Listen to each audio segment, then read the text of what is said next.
exams approaching, I needed to prepare more. Typically, our school library closed by 5, but it remained open until midnight for exam preparation. Since my house was close to school, I preferred the library's calm environment for studying. That day, I left home at 6 and reached the library to study. Immersed in my work, I lost track of time and noticed it was 10 o'clock. I had never stayed that late before. Usually, I'd leave around 8 when there were still some students, but at 10, it was completely silent. I had about 10 to 15 minutes of work left, so I decided to finish quickly and head home. Lost in my studies, I suddenly heard someone limping. I grabbed my books and hurried out of the library. Outside the library was a long corridor. At the end of that corridor, turning right would lead to the school exit door. As I walked through the corridor, nearing the exit, I saw a woman standing at the end. I didn't recognize her, but the closer I got, the more uncomfortable I felt. I called out, "Who's there?" and she vanished. Relieved, I continued to the front door. Exhausted and hungry, I struggled to walk properly. I noticed the street, usually busy, was strangely empty. Panic and fear made me look at the ground while walking.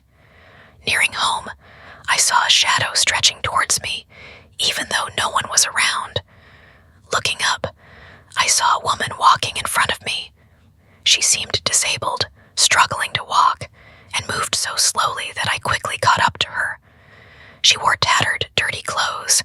Her hands and feet were twisted, and her hair was messy. Instinctively, I stopped, feeling uneasy about approaching her.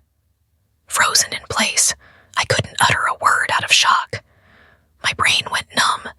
Then she asked, "Have you seen my daughter?" My fear escalated.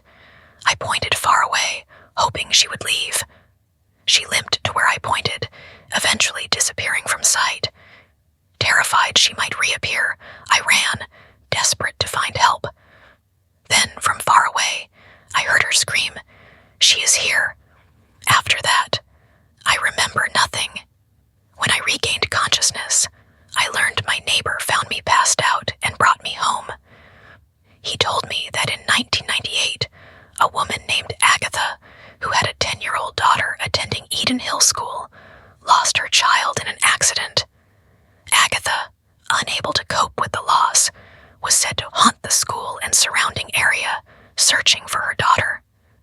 To this day, Agatha's ghost roams, hoping to reunite with her lost child. Thank you for watching the video. Make sure to subscribe to my YouTube channel, Midnight Mysteria, for more amazing horror stories.